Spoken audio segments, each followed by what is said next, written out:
ensemble et au même moment, les déités paisibles et courroucées apparaissent aux défunts, remplissant la totalité de l'espace.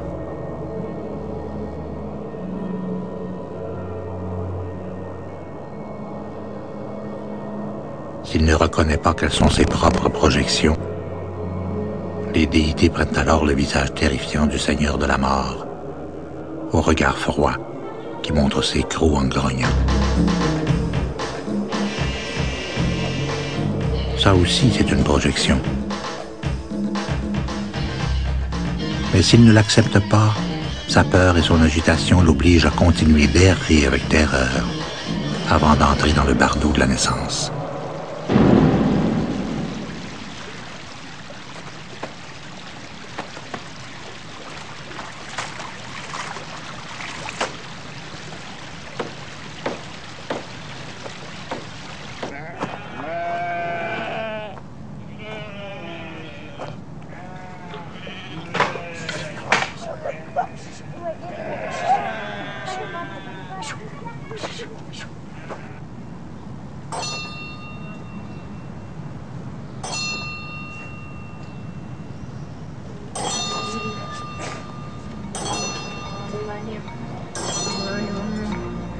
De son vivant, Tsering Sonam était trop occupé pour bien examiner sa vie.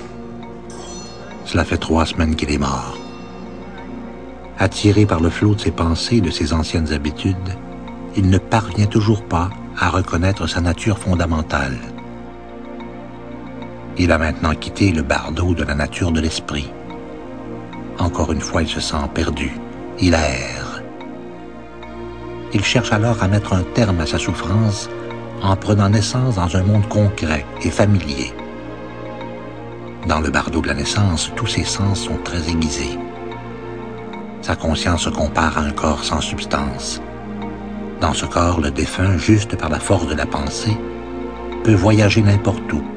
Comme s'il jouissait de pouvoirs miraculeux, il peut traverser les montagnes ou faire le tour de l'univers.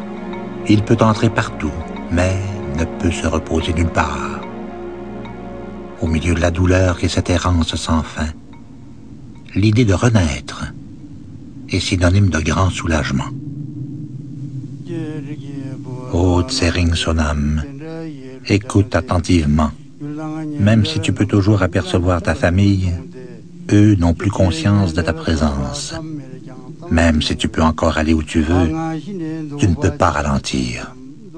Tu es simplement poussé par les vents de l'espoir et de la peur, tout comme une feuille morte, emportée par la bourrasque. Comme il est toujours incapable de reconnaître sa nature véritable, sa peur, sa luxure et sa confusion s'intensifient et se solidifient davantage. Elles lui apparaissent enfin comme des mondes entiers où il peut s'arrêter et demeurer.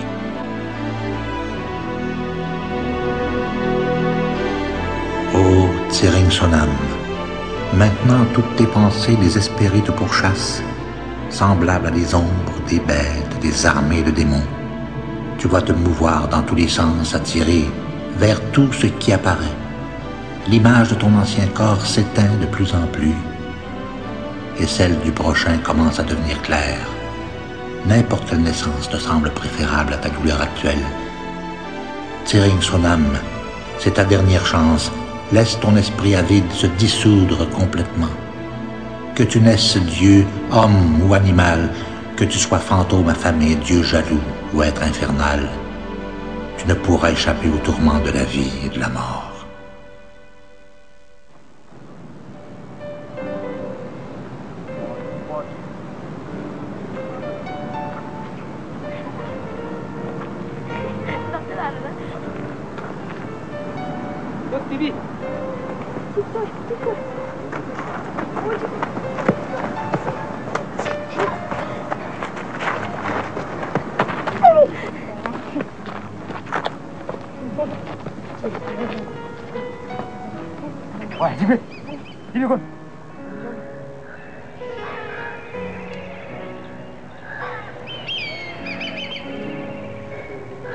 Puisque tout être est prisonnier, des bardeaux de la souffrance et de l'illusion. Que peut-on faire?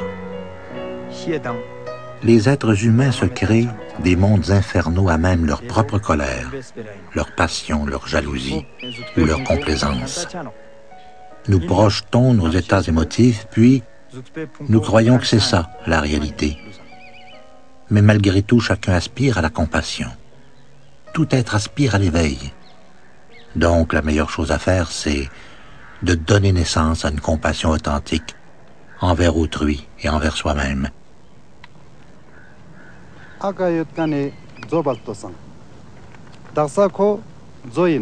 Et cette compassion devrait s'étendre non seulement à nos amis, nos familles et ceux qu'on aime, mais aussi à tous les êtres vivants. D'une façon ou d'une autre. Il semble que si on ne se soucie pas réellement des autres, on ne peut jamais arriver à connaître son propre esprit.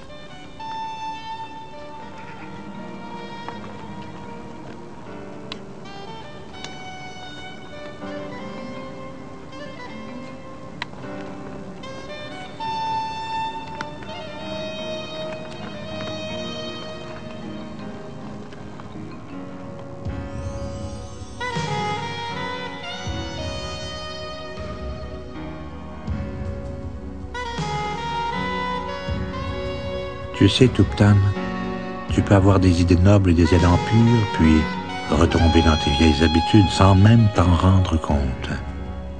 Tu dois travailler constamment pour ouvrir ton cœur et rechercher la vérité. Autrement, il n'y a pas de compréhension possible, ni de raison de comprendre. Et puis, Tuptan, dans la vie, ce n'est pas une mauvaise idée de conserver le sens de l'humour.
Tsering Sonam arrive au terme de son voyage. À mesure qu'il approche de la fin du bardeau de la naissance, il verra plus clairement les particularités du monde qu'il va pénétrer. S'il prête attention maintenant, il pourra se frayer un chemin pour arriver à une renaissance favorable.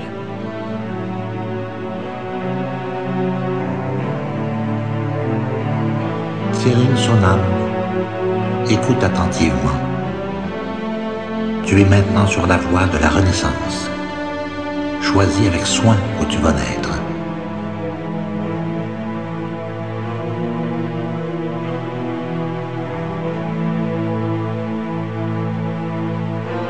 Parmi toutes les possibilités qui s'offrent à toi, choisis une bonne naissance humaine dans un bon endroit où tu pourras rester sur la voie de l'éveil.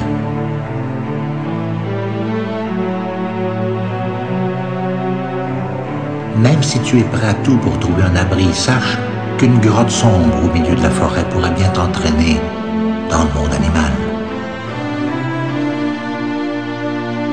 Même si tu brûles de désir, sache que dans le désert sans fin des fantômes affamés ne règne que la faim et la soif. La rage, l'amertume et la colère ouvrent la voie à toutes les images de l'enfer.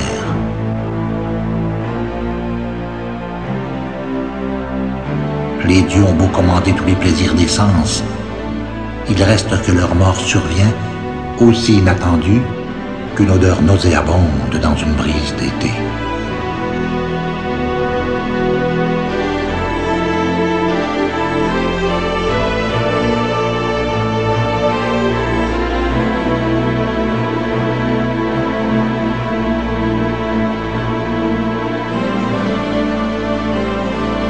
Calme ton esprit, évite les extrêmes auxquels le plaisir et la douleur peuvent conduire, et prends naissance là où tu pourras encore reconnaître la lumineuse essence de ton propre esprit.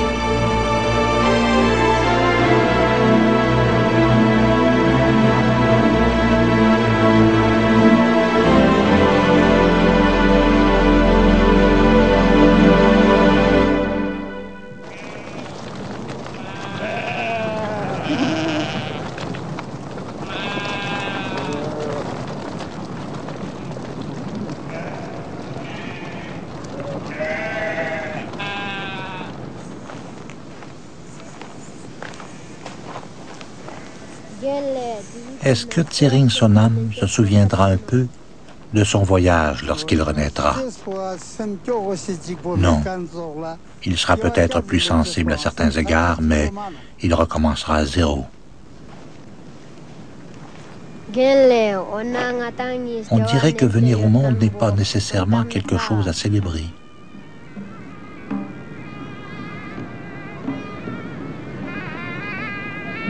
Tout comme la mort n'est pas toujours quelque chose à pleurer, la naissance n'est pas forcément quelque chose de joyeux.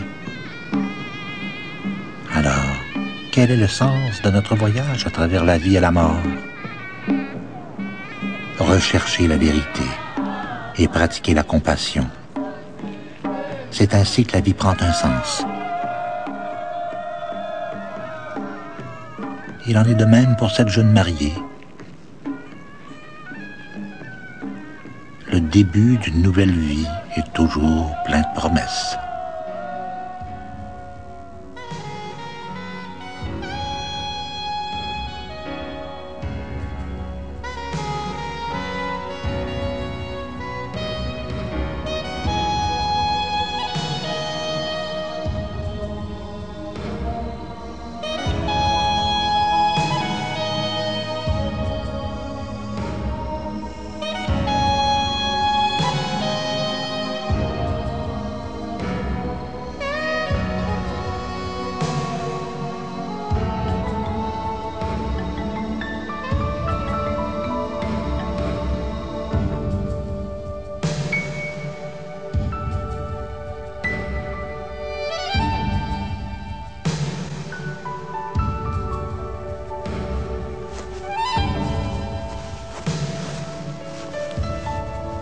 À ta naissance, toi, tu pleures, tandis que tout le monde est en joie. À ta mort, tout le monde pleure, tandis que toi, tu trouveras peut-être le chemin de la grande libération.